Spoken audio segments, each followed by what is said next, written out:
Why you wouldn't last a day in a Roman legion. You think you've had a rough morning.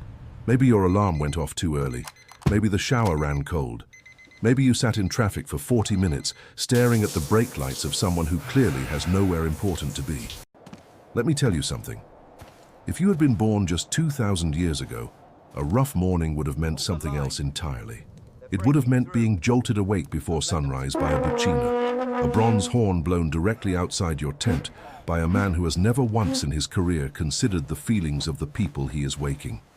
It would have meant pulling on 35 kilograms of equipment before you had eaten a single thing, and then standing in a formation in the freezing dark while a centurion walked the line looking for any excuse.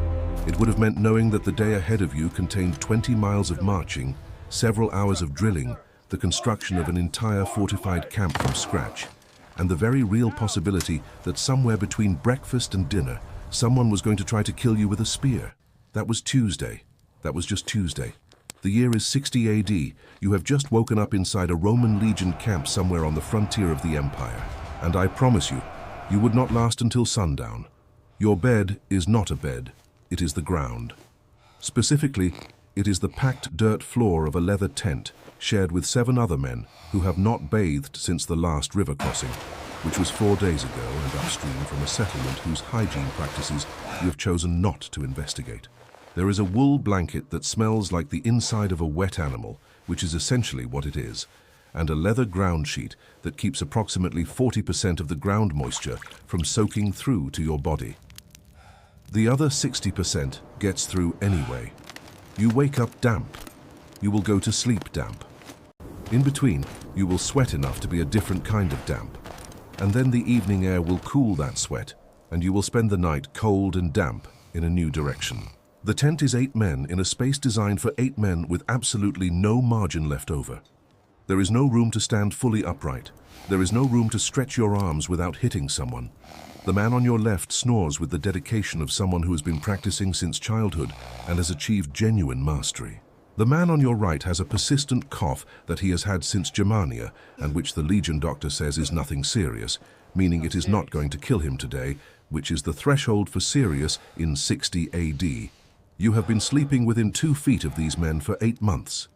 You know the sound of their breathing the way you know your own heartbeat. You have never once woken up in silence. You have never once had a moment that was entirely yours. Privacy is not a concept the Roman Legion has made room for. You eat together, sleep together, march together, build together, fight together, and when the time comes, if your luck runs out, you die together.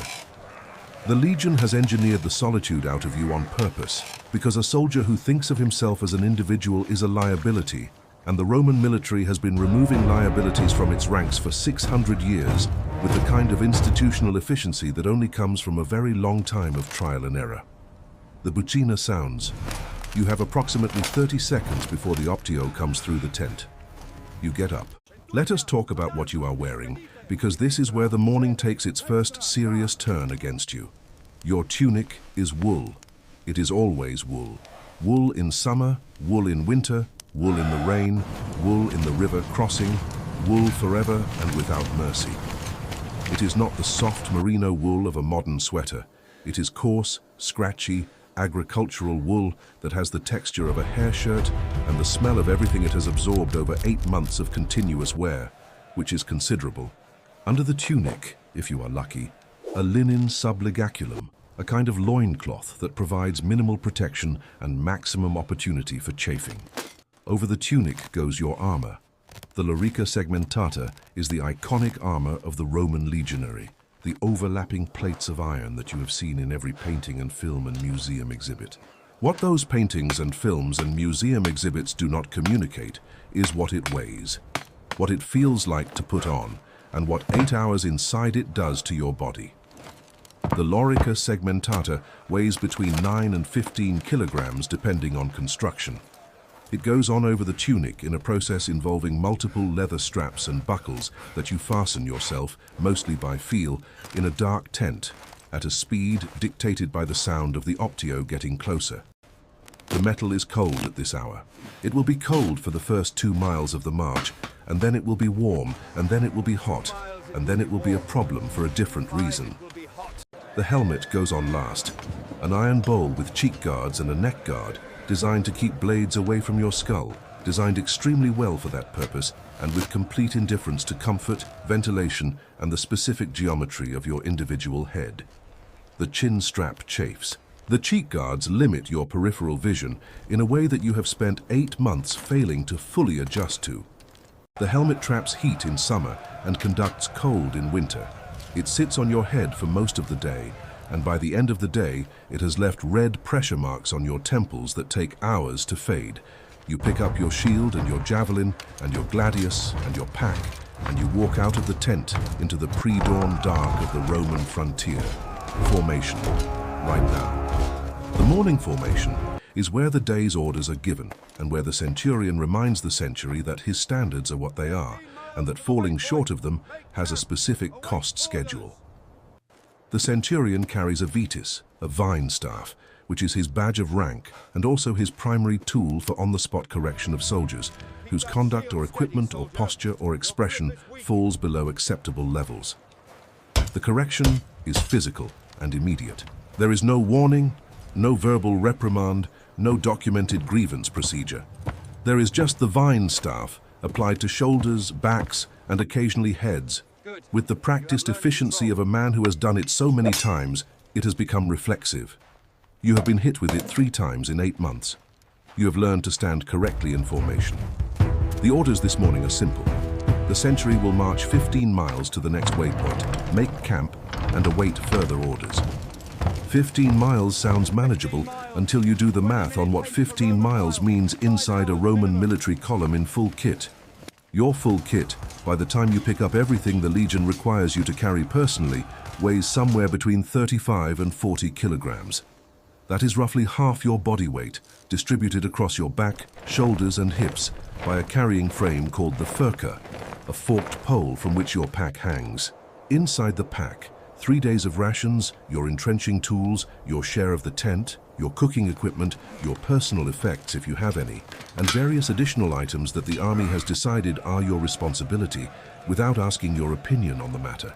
Plus the armor you are already wearing, plus the shield, plus the gladius at your hip, plus 2 pila, the heavy-throwing javelins that are the opening move of the Roman battle system, each one weighing about 2 kilograms. You have been carrying versions of this load every marching day for 8 months. Your shoulders have developed a permanent ache that lives at a level below acute pain and above comfortable. A steady background complaint that you have learned to stop noticing the way you stop noticing tinnitus. Your lower back has opinions it did not have before. Your feet have been rebuilt from the ground up by the Caligay and the miles, reshaped into something harder and more specific to the task, like tools that have been worn to fit a single job. The column forms. The order comes. You march. The Roman military march is not a casual walk. It is a technical performance with specific requirements around pace, spacing, and formation integrity that are enforced actively by the officers riding alongside the column. The standard pace covers roughly 1 Roman mile every 20 minutes. 15 miles means 5 hours of walking, not including halts, not including terrain complications, not including the time the column stops because something happened at the front that nobody at the back can see or understand for the next 20 minutes. 5 hours of walking in full kit on roads that range from well-maintained paved Roman highway to compacted dirt track to whatever the local landscape has to offer, which on the frontier often involves slopes, stream crossings, and surfaces that were not designed with the structural integrity of a marching column in mind. The Caligay are the military sandals of the Roman soldier, open-toed, heavy-soled, hobnailed for grip on difficult terrain. They are excellent military footwear by the standards of the ancient world. They are not excellent footwear by any standard that involves walking 15 miles on consecutive days for months on end. The hobnails slip on wet stone. The open toe collects every pebble, twig, and piece of grit the road has to offer. The straps, however carefully adjusted at the start of the day, migrate over the course of a march to positions that produce new friction in new places, generating the kind of precise, targeted blisters that feel specifically personal, as though the sandal has studied your foot and identified its exact vulnerabilities. You are 2 miles into the march, and your left heel is already informing you that today is going to be one of those days. There is no talking in column. There is the sound of hobnails on the road surface, thousands of them in a rhythm that becomes its own kind of noise after a while, and the creak of leather and the clank of equipment and the breathing of the men around you, and that is everything. The frontier landscape moves past at the pace of a walk. Trees, hills, the occasional farm at a distance, its inhabitants watching the column pass with expressions that range from indifferent to calculating. Birds, sky, more trees. The particular form of boredom that comes from doing a physically demanding thing that is also completely repetitive, and that you have done enough times that even the minor variations no longer register as interesting. The halt at mid-morning is 15 minutes. You sit down where you are standing and you eat, because eating during the halt is not optional, it is mandatory, because the Legion has learned over centuries that soldiers who do not fuel themselves at the designated intervals perform poorly in the afternoon. Your food is hardtack, the military biscuit baked from emmer wheat flour and water and nothing else, baked until it contains no moisture and will therefore last indefinitely without spoiling, which is the only good thing you can say about it. You soak it in water from your canteen because eating it dry risks your back teeth, which the Legion cannot replace and which you still need. On the side, a small handful of dried meat and some hard cheese. If you are near a good supply line, olives. If you are not near a good supply line, you eat what you have and do not discuss the alternative. To drink, you have posca in your canteen. Posca is water mixed with vinegar and sometimes a little honey if someone was feeling generous during the preparation, which in your experience they rarely were. It is deeply unpleasant. It is also marginally safer than straight water on the frontier, where every stream and river is a potential source of whatever intestinal catastrophe has been circulating through the last settlement upstream. The Roman Legion loses more soldiers to bad water than to enemy action in most campaigns. This is a fact the Legion knows and has partially addressed through posca and through the engineering of proper camp latrines and through the rule that water sources must be evaluated before the column drinks from them. It has only partially addressed it because the frontier is large and the water sources are numerous, and the bacteria have been there longer than the Empire and have no intention of being inconvenienced by Roman military procedure. The halt ends. You get up. The pack goes back on. The column moves. By the time you reach the waypoint in the early afternoon, your feet have fully expressed their displeasure with the day's agenda, and your shoulders have moved from background complaint to active grievance, and your lower back is filing its own separate report. The centurion calls the halt, and you stand in formation and wait for the order you already know is coming, because it comes every day and has come every day for 8 months, and will come every day until the campaign ends, or you die, whichever arrives first. Make camp. The Roman marching camp is one of the genuine engineering achievements of the ancient world, and the reason it is an achievement is that 50 soldiers who have just walked 15 miles in full kit can build a fully fortified defensive installation in under 2 hours. They can do this because they have done it so many times that it has become automatic, because every element of the process is standardized, because everyone knows their assignment without being told, and because the centurion is watching with the vine staff, and there is no acceptable answer to the question of why your section of the ditch is not yet at the correct depth. You dig. The entrenching tool is an iron pick on one end and a flat spade on the other, and you swing it into the ground that the frontier is made of, which today is partially frozen and requires considerably more effort than the soft river soil of last week. The ditch will be 1.5 meters deep and 2 meters wide, all the way around the perimeter of the camp. You are responsible for the section in front of your tent assignment. You dig it to the specified depth. Then you use the excavated earth to build the rampart behind you, packing it into a raised wall that will have sharpened stakes planted along its top. Then the stakes, which you also carry as part of your personal kit, which also contributed to the weight of the pack, which your shoulders are still discussing. Then the tents, erected in the correct positions according to a layout that never varies. Then the cook fire, then the equipment inspection, then dinner, then the guard roster. Dinner is the best part of the day, and it is not very good. The full ration cooked in camp is an improvement over the marching ration, the way a difficult conversation is an improvement over a natural disaster. There is porridge made from the wheat grain you grind yourself each evening using the small stone quern that is also part of your kit. There is whatever the foraging party found during the march, which today is some kind of root vegetable that nobody has identified with certainty, but which everyone is eating anyway, because the alternative is less food. There is bread, if someone had time to bake it, and the oven situation permitted, which today it did not. There is posca. There is, on good days, a small amount of the acetum, the stronger vinegar, which when added to enough hot water produces something that is technically in the same category as a warm drink.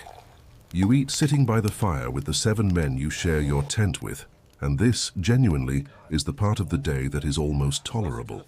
Not because the food is good, because the fire is warm, and the day's walking is done, and the men around you are the people who have become, over 8 months of shared difficulty, the closest thing to your own body that another human being can be. You do not always like them.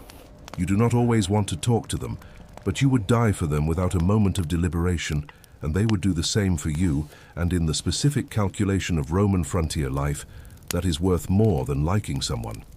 That is worth more than most things. The guard roster goes up after dinner. Tonight you draw the 3rd watch, the one that runs from midnight to before dawn, the one that is universally considered the worst because it destroys the sleep on both sides of it and leaves you facing the morning march on a rest that consists of scattered fragments. You pull your wool blanket tighter and lie down on the leather ground sheet and try to use the next few hours productively by sleeping, which your body would like to do, and which your mind is making difficult with its running inventory of everything that hurts. Your feet, your shoulders, the chafe point on your left hip where the belt buckle sits, the blister on your right heel that opened on mile 11 and spent miles 12 through 15, making itself known with a specificity that you found impressive under the circumstances.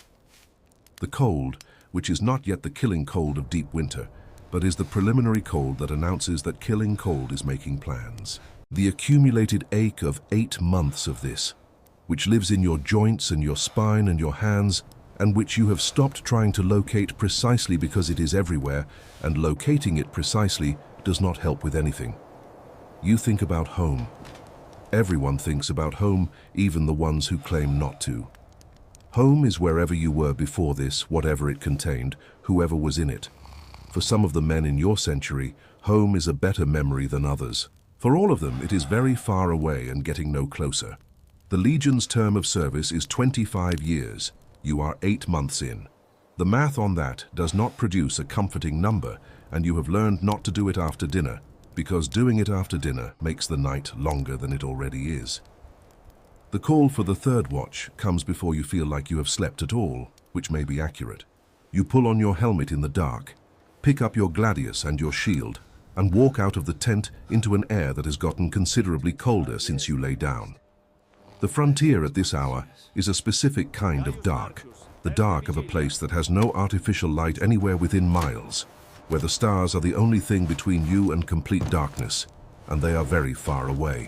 You take your position on the rampart, and you watch the tree line, and you listen, and you try to stay awake, which is harder than it sounds when you have walked 15 miles and dug a ditch, and the cold is pressing against every gap in your equipment. This is the part of the job that nobody who has not done it fully understands. Not the marching, not the fighting, not the building. This. Standing on a frozen rampart in the middle of the night, watching darkness for the thing inside the darkness that might be coming, not knowing if it is coming, not knowing if tonight is the night when the watch is not boring, not knowing anything except that you are cold and tired and your heel hurts, and you have about 3 more hours of this before the bucina sounds and the whole day starts again. You stand, you watch, you listen. Nothing comes. Tonight, nothing comes. The watch ends.